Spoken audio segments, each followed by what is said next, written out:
तलाक के बाद 1 साल से मैं मायके में रह रही थी। एक दिन दोपहर को खाना खाते समय मेरे पिताजी ने अचानक कहा, गीता बेटा तुम्हारे लिए एक रिश्ता आया है। लड़का टीचर है, नाम है सतीश, शादीशुदा है, उसका एक बेटा और एक बेटी है। उसकी पत्नी की कुछ दिन पहले कोविड से मौत हो गई। 2 बिन माँ के बच्चों की माँ बनना है। क्या तुम्हें ये रिश्ता पसंद है? मैंने धीरे से कहा, पिताजी आप जो ठीक समझे वही करें, और क्या कह सकते हैं। मेरी पहली शादी के 3 साल बाद भी मैं माँ नहीं बन पाई, इसलिए मेरे पति ने ये कहकर तलाक दे दिया कि मुझे कभी बच्चे नहीं होंगे, मैं बांझ हूँ, और दूसरी शादी कर ली। तब से मैं अपने मायके में हूँ। पिताजी के पास थोड़ी सी जमीन है तो उससे परिवार चलता है, साथ ही भाई की पढ़ाई का खर्च भी चलता है। मैंने सोचा कि जब मेरे भाई की शादी हो जाएगी तो उसके परिवार पर बोझ बनने से बेहतर है कि मैं उन बिन माँ के बच्चों की माँ बनकर जिंदगी गुजारूं। कुछ ही दिनों में मेरी सतीश से शादी हो गई। मैंने शादी समारोह में दोनों बच्चों को देखा। माँ ने पास आकर धीरे से कान में बोली, गीता ये तुम्हारे बेटा बेटी हैं। शादी संपन्न होने के बाद मेरी विदाई हो गई और मैं ससुराल चली आई। सुहाग रात के दिन सतीश ने मुझसे कहा, मैंने तुमसे अपने बच्चों की माँ बनने के लिए ही शादी की है। मुझे पता चला कि तुम्हारे बच्चे नहीं होंगे, इसलिए मैंने तुमसे शादी कर ली, वरना मेरे लिए इससे भी अच्छा रिश्ता आया था। वादा करो कि तुम उनका बहुत ख्याल रखोगी और उन्हें अपनी माँ की कमी कभी महसूस नहीं होने दोगी। मैंने सिर झुकाकर कहा, मैं अभी तक बच्चे की सुख से महरूम थी, कभी खुद को माँ बुलाते हुए नहीं सुना और मैं बच्चों को पाकर बहुत खुश हूँ। ये सुनकर सतीश आश्वस्त हो गए।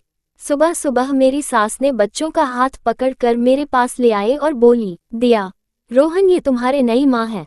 और मुझे बोली कि सुनो बहू, तुम उनकी माँ हो, बस उनका ध्यान रखना, ज्यादा अनुशासन में मत जाना, नहीं तो फिर वे डर जाएंगे और तुम्हारे पास नहीं आएंगे। जेठानी ने पास आकर वही बात कही कि गीता तुम्हें बच्चों को ज्यादा अनुशासित करने की जरूरत नहीं है, वो सब उनके पापा देख लेंगे और हम सब यहाँ हैं तो हम देख लेंगे। मैं हैरान हो गई कि मैं उनके माँ तो बनूंगी लेकिन सिर्फ प्यार देने के लिए, मैं उनको उनकी गलती के लिए डांट भी नहीं सकती। मैंने दिया और रोहन को माँ का प्यार देते हुए हंसी खुशी 5 साल में बिता दिए। कभी ऐसा लगा ही नहीं कि ये मेरे बच्चे नहीं हैं। बच्चों ने भी मुझे इतना प्यार दिया कि कभी मुझे अपना बच्चा ना होने की कमी महसूस ही नहीं हुई। दिया ने कक्षा 12वीं अच्छे से पास कर कॉलेज में दाखिला ले लिया और रोहन 10वीं कक्षा में है। हाल ही में दिया का व्यवहार कुछ अलग नजर आ रहा था। मोबाइल पर फुसफुसा कर किसी से बातें करती थी। मेरी छाती कांप उठी। तो क्या दिया प्यार में है? अगर वो किसी अच्छे लड़के के साथ रिलेशनशिप में है तो ठीक है, लेकिन किसी बुरे लड़के की संगत में आ गई फिर क्या होगा? मैं बहुत परेशान हो गई। समझ में नहीं आ रहा था कि यह बात सतीश को बताऊं या नहीं। एक दिन दिया बाथरूम में नहा रही थी। अचानक उसका फोन बजा। मैंने हिम्मत करके फोन उठाया तो दूसरी तरफ से एक लड़के की आवाज आई, हेलो दिया, याद है ना आज 4 बजे हमें पार्क में मिलना है। मैंने बोल के फोन रख दिया।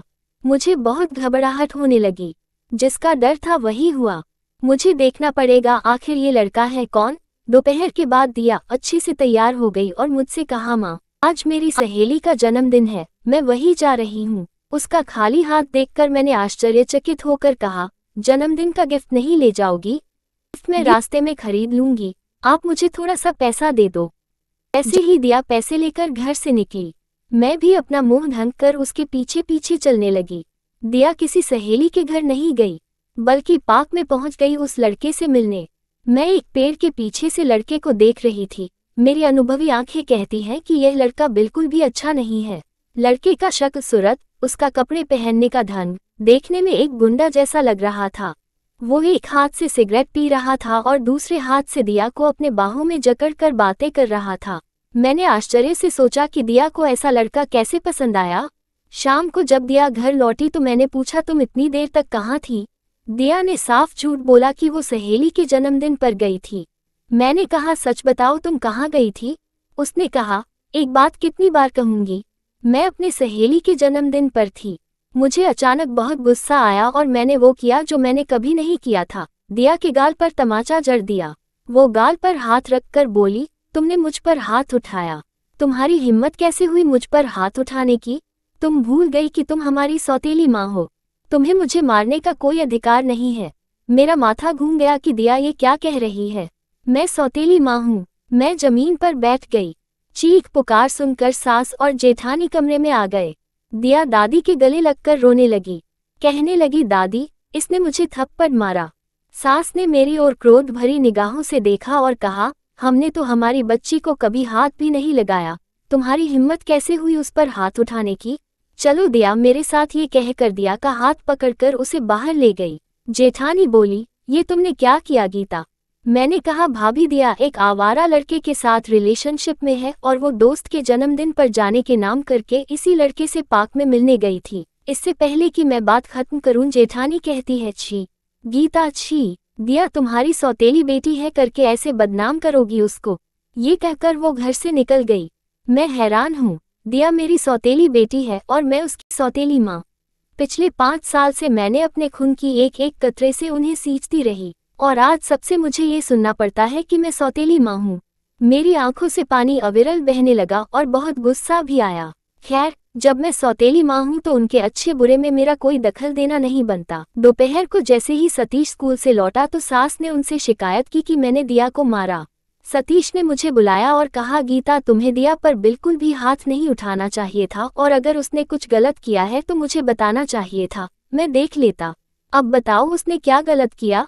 मैंने धीरे से कहा कि उसने कुछ भी गलत नहीं किया है, गलती मेरी ही है और ऐसा दोबारा कभी नहीं होगा।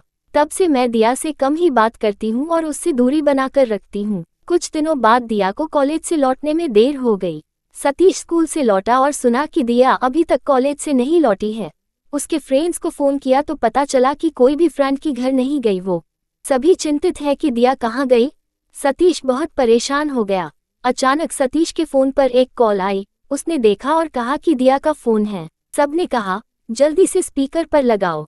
दिया ने दूसरी ओर से कहा, पापा आप मुझे मत ढूंढिएगा, मैं ठीक हूँ। मैं सुमित नाम के एक लड़के से प्यार करती हूँ और उससे शादी कर ली। सतीश के सिर पर आसमान टूट पड़ा। ये क्या किया दिया ने? वे जोर जोर से रोने लगा, ये बोल के कि हमारा मान सम्मान सब मिट्टी में मिल गया। मैंने इस बारे में बिल्कुल चुप्पी साध ली। दिया को गए 4 महीने बीत गए। एक दिन मैं आंगन में कपड़े सुखा रही थी कि अचानक किसी ने माँ कहकर आवाज दी। पीछे मुड़ के देखा तो दिया खड़ी थी। यह क्या हालत बना ली उसने अपनी? कितनी दुबली और काली दिख रही है, जैसे कितने दिनों से उसने कुछ भी नहीं खाया। वो दौड़कर मेरे गले लग गई और फूट फूट कर रोने लगी। माँ मुझे माफ कर दो, मैंने तुम्हें बहुत दुख पहुंचाया। माँ, तुमने मुझे एक ही दिन क्यों थप्पड़ मारा? जब मैंने गलती करी तब तुमने क्यों नहीं मारा मुझे? अगर तुम ऐसा करते तो आज मेरी यह हालत नहीं होती और मैं इतनी बड़ी गलती करने से पहले 10 बार सोचती। उसने कहा कि सुमित एक गुंडा है, ड्रग्स का कारोबार करता था, मेरे साथ बहुत मारपीट करता था। 2 दिन पहले पुलिस उसे पकड़कर ले गई। उस दिन तुम अगर मुझे और ज्यादा मारते पीटते समझाते तो शायद आज मेरी जिंदगी कुछ और ही होता। मैंने दिया से बोला, मैं कैसे ऐसा कर सकती थी बेटा, मैं तो सौतेली माँ हूँ तुम्हारी।